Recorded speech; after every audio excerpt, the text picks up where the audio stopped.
In the Taiwan Strait, more than 10 Chinese maritime militia vessels ignored non-lethal deterrent measures.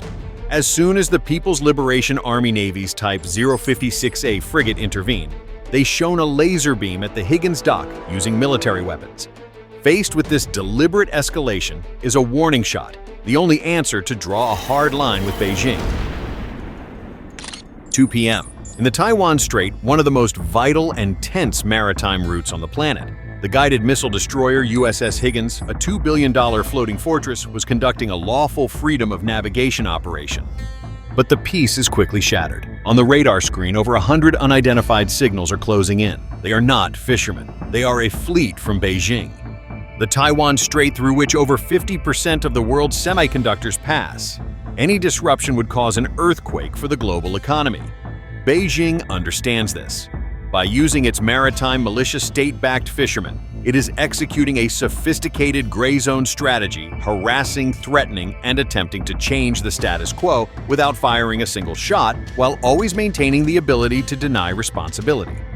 They want to turn a routine patrol into an international incident, and they are willing to push things to the limit. On the surface of the Taiwan Strait, the Burke-class destroyer USS Higgins, also known as DG-76, 505 feet long, moves with the silent confidence of a predator. The ship's mission is to patrol and protect the inherent peace of this route. Inside the Combat Information Center, CIC green light emanates from dozens of tactical screens.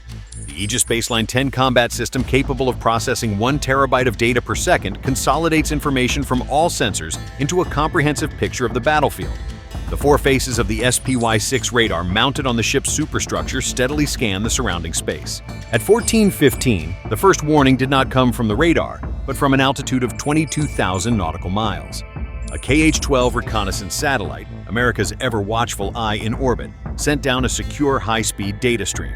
Within 45 seconds, Aegis cross-referenced the satellite images with the AIS automatic identification system signals on the sea surface. Now the routine patrol was disrupted. Aegis marked an unusual formation, more than 100 038-type steel-hulled fishing boats. Their movements were too uniform, their speeds too similar. They are not scattered, but systematically organized into a multi-axis pincer formation, a tactic aimed at blocking Higgins's path. Satellite images confirm the system's suspicions: empty decks. No fishing nets in the water, no signs of commercial activity. These are the unmistakable signs of the People's Navy Militia. An operations specialist reported calmly but decisively 40 AIS transponders just turned off simultaneously. On the screen, the AIS icons flashed and disappeared, replaced by yellow dots on the radar. They had just become a fleet with no digital identity, no identification signal. Their purpose was unmistakable. A steel pincer was closing in from the east and west, narrowing the American destroyer's 5 nautical mile safety zone to 3 nautical miles per minute. This was not a chance encounter or a misunderstanding. It was a coordinated, deliberate move to harass, block, and cause an international incident. The tactical action officer Tao looked at the screen. Their intentions were clear, but the United States calmly and professionally followed the rules of engagement. The destroyer USS Higgins did not change course. He gave the order, "Activate the deterrence chain." The ship shifted from passive movement to active defense. The first layer of defense takes to the air. On the rear deck of the destroyer, a small team prepares the Scan Eagle drone. With the sound of compressed air from the launch pad, the 9-foot wingspan drone took off its small engine, emitting a soft noise as it quickly reached its operational altitude of 10,000 feet. From its high position, it became a silent, invisible observer, a persistent eye in the sky.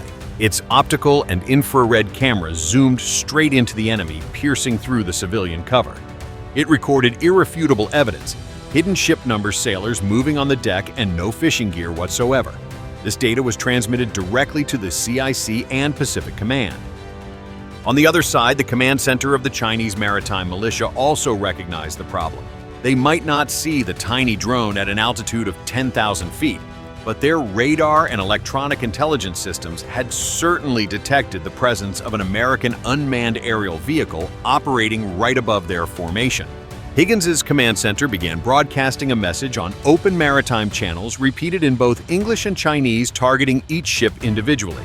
"Chinese vessels, you are not conducting fishing operations. Change course immediately." Their fisherman cover was stripped away. Faced with the truth, the ships on the outer perimeter began to hesitate.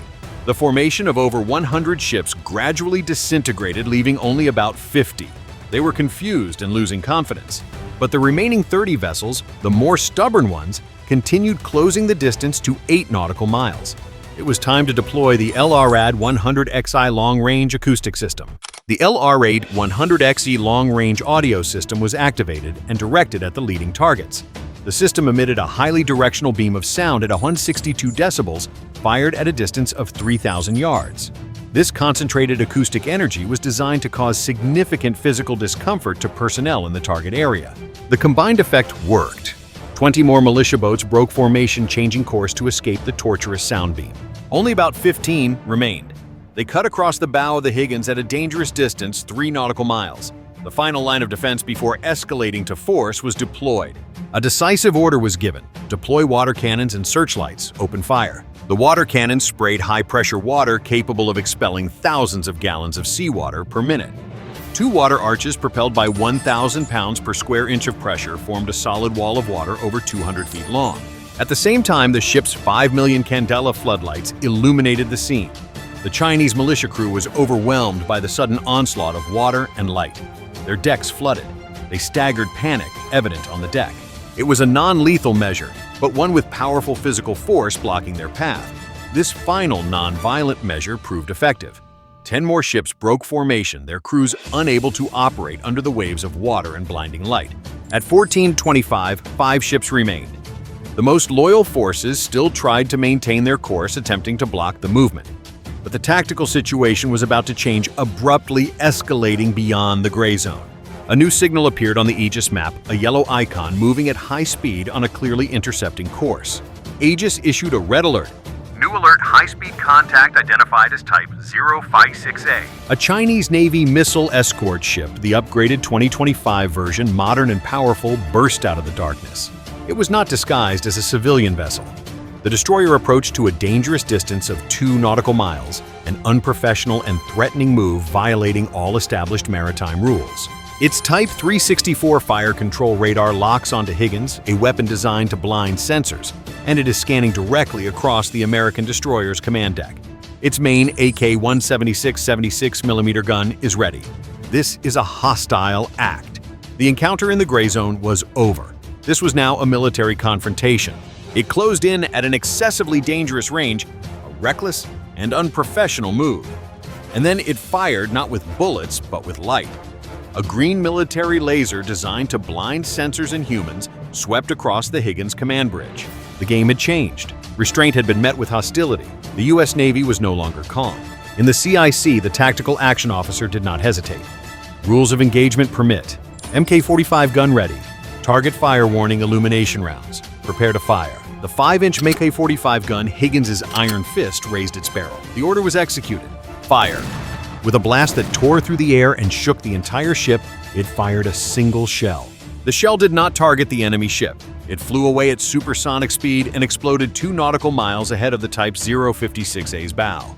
On the tactical screen in Higgins' CIC, the Type 056A's fire control radar signal remained locked onto the American ship. It did not change course. Worse, it executed a slight turn, seemingly positioning itself for a deliberate collision. Its laser beam continued to sweep, a blatant act of defiance. The tactical action officer decided to fire a second warning shot. The distance was 500 yards ahead of the target. Simultaneously, Higgins' other systems were placed on high combat readiness. The AN/SLQ-32 electronic warfare system switched to attack mode. The vertical launch system prepared to fire ESSM medium-range anti-aircraft missiles on command. Higgins was not just preparing to fire another warning shot, it was preparing for a real battle. The Mk-45 gun loaded and fired. This time the explosion was louder. A white water column hundreds of feet high suddenly erupted from the sea surface directly in the path of the Type 056A vessel. The Chinese ship shook violently, its crew panicked and terrified. The effect was immediate and absolute. The red line had been drawn.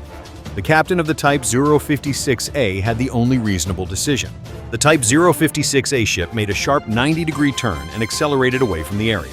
Seeing their military escort retreat, the 10 militia vessels finally broke formation, hastily turned off their AIS, and disappeared from the Higgins screen. At 15:05 local time, the sea lane was clear. The Ghost Fleet had been exposed, confronted, and completely disbanded. This was a geopolitical victory. The non-lethal chain of events stripped Beijing of its ability to deny. The warning shot reversed their escalation. The American OODA loop Observe Orient to Side Act took only 2 minutes to respond compared to the opponent's 20 minutes of confusion. The lesson of 2025 has been rewritten more clearly. Evidence defeats lies and controlled force defeats reckless escalation. On Higgins's command deck, the echo of the gunshot faded. The message to Beijing was clear. This strait is governed by international law, not bullying. For the crew, it was just another ordinary Thursday, another freedom of navigation operation completed. This incident was a costly lesson in misjudging an adversary and the limits of gray zone strategy. They had calculated that the United States would always choose to avoid conflict. This miscalculation was exposed. The biggest lesson was that tactics based on ambiguity and provocation only work when the opponent hesitates. China was forced to recognize that escalation using conventional military assets such as escort ships would be met with a commensurate military response, and that crossing the U.S. red line would bring immediate and unmistakable consequences, forcing them to recalculate the risks of similar actions in the future. The invisible wall has fallen, a testament to the U.S. Navy's advantage in the modern combat environment. The United States has demonstrated its strength and significant role in upholding and protecting freedom of navigation. At the same time, it has affirmed the strategic wisdom and modernity of U.S. military equipment. The above event was reported by us and sourced from the Uninews newspaper. If you believe that steadfastness and professionalism have prevailed, click the like button. Subscribe to the channel for deeper analysis of global hotspots. And now, a question for you. If you were the tactical action officer on the Higgins ship when the Type 056A ship fired a laser, would you order an immediate warning shot, or is there another option? Leave your decision in the comments below. What is your order, officer?